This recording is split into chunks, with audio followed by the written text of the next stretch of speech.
projektą Life Plus, ES struktūrinių fondų finansuojama lėšom. Kaip Nerijus juokėsi, sako, norim pakalbėti. Nežinau, čia noras patiems trysia jau atsibodo kalbėti, kad jūs paklausytumėte. Iš tikrųjų, apie tą projektą iškart noriu pasakyti labai didelis dėkui Glassman Delman įmonė, kuri suprantama ir labai gerą naują iniciatyvą, kada verslas kartu su aplinkosauga bendrauja, bendradarbiauja šitokiuose projektuose, tai jie sveikintinas dalykas ir kuo daugiau kartu. Tai projekto vadovas Nerijus gal plačiau pakomentuos pačio projekto idėją, atsiradimą, mes ją palaikėm, kadangi mes partneriai, Nemuno Deltos regioninis partneris. Tai prašau, Nerijus. Tai laba diena visiems, esu iš Lietuvos gamtos fondo, Nerijus Zableckis, projekto vadovas. Tai kaip Vaidas minėjo, tai dar čia ne pabaiga, čia tik projekto vidurys, kadangi takas, jeigu nebus pelkės, nebus ką žiūrėti. Tai pagrindiniai darbai yra miško iškirtimas, tūkstančio užtvankų pastatymas, tai mes dar tikrai įpusėjom, tai dar čia kviesim ko gero dar sykį, ne vieną sykį į pelkę.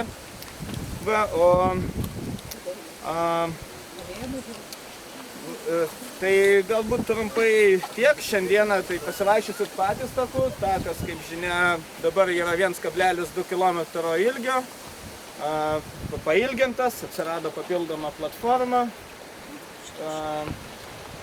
ir geresnis vaizdas, tai aišku svarbu taisyklių laikytis, nerūkyti, nemėtyti šiukšlių, tai va tai gal tada žodį perduotum. Dar prieš perduodant žodį garbiam mūsų profesoriui, norėjau, kad nebūtų panašu į laidotuvės, pasakysiu taip, iš to tako mes nedrįsom vesti čia lauktuvių, vaišių šiokių tokių, kad pabendravimas, aptarti šito, todėl kviečiam visus, kas norit į Rusnę, pas mus į naują lankytojų centrą, ten mes pabendrausim, pašnekėsim, aptarsim viską. Tai gerbiamas profesorius Romas Pakalnis. Žinot, reiškia, vis tiek, čia yra labai svarbu vaizdinė medžiaga. Tai va, norėčiau parodyti projekto vadovą, kuris yra nupaišytas. Va čia va, kai eisit, pažiūrėkit, labai panašus į projekto vadovą. Man atrodo į jūs. Ja, bet žinokit, šiaip tai yra labai paprasta. Reikia 10 metų padirbėti toj pelkėj, tada pradedi žinot, ką reikia padaryti. Tai mes 2006 metais, aš 5-ais, o jūs 6-ais, va, pradėjom, tai reiškia 10 metų, tai dabar pradedam skinti vaisių. Tai vienas iš vaisių yra šitas takas. Koks sumanymas jo. Išeini čia miškas, kažkoks pabakštynas, reiškia miškas, nieko čia ypatingo nėra. Tai paskui eini tolyn, atsiveria pelkės plynė, be medžių, krūmų taip pat beveik nėra. Eini dar toliau, pamatai ežerėlius. Jūs įsivaizduojat, kad čia 380 ežerų šitoj pelkėj yra. Jo, tai, turbūt Šilutės rajono didžiausias ežerų kiekis šitoj pelkėj. Mažiukai tie ežerai, bet pamatysim. Ir dar gale yra tokia padaryta platforma, truputį palipus aukščiau, toliau matyti pelkės pakraščiai irgi truputį apsausinti. Jie keisis, mes vis tiek sutarsim su miškininkas, kad medžių šitoj pelkėj mažės. Šita pelkė skirta ne medžių auginimui, o pasaulyje žinomiausia pelkė, kadangi būtent apie ją prieš 114 metų vokiečių botanikas Karlas Albertas Weberis parašė monografiją, kurią šįmet išvertėm į lietuvių kalbą, vykdydami šitą projektą, ir jį yra dabar lietuviškai galima skaityti. Tai 114 metų lietuviškai nebuvo prieinama. Tai dabar ką mes darysim? Ačiū už knygą. Šitą dabar mes turėtumėm kirsti. Tai dar minutę. Ai, tu man jaunesnė geriau. Tai aš truputėlį ne apie botaniką ir ne apie mokslus, aš truputėlį tokių, kadangi esu baigusi Vilniaus pedagoginį universitetą, tai šiek tiek didaktikos. Kadangi kas man buvo skaudžiausia vaikštant šito jau atnaujintų taku, kad buvo du dalykai. Skaudu ir ne tai, ir malonu. Kiekviena lazda su dviem galais. Eini ir matai, kad lankytojų daug, lankosi būna. Skaudu kodėl? Skaudu todėl, kad eini ir randi tai, ką jie paliko. Ir vakar nepatingėjau. Tiesa, mes atvažiuojam čia kartais į mėnesį 2-3 kartus, dabar gal mes dažniau arba vieną kartą. Tai paskutinį kartą buvom prieš savaitę ir aš surinkau šiukšlę.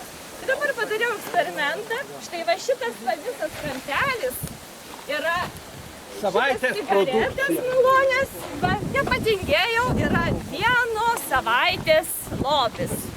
Tai galima paskaičiuoti, kiek yra Čia paieškok lankytojų, Vaido. galima Nėra. žinoti, ką perka. Nėra.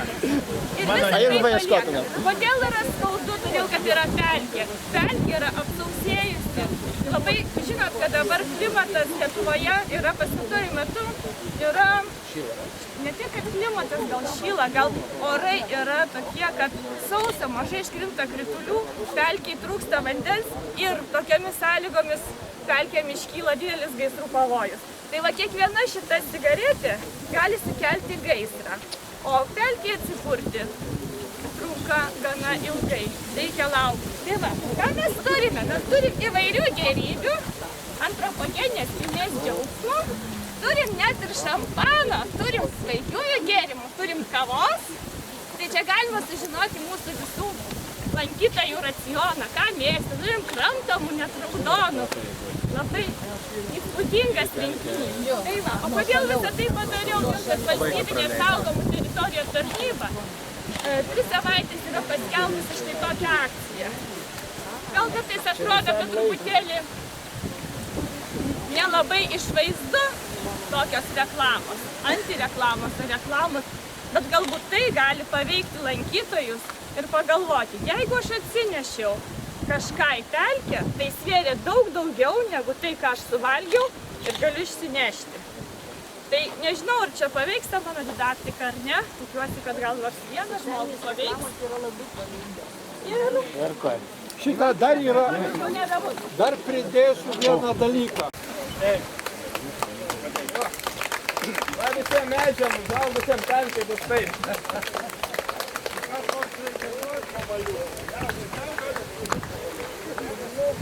Tai dabar dalinam į gabalus.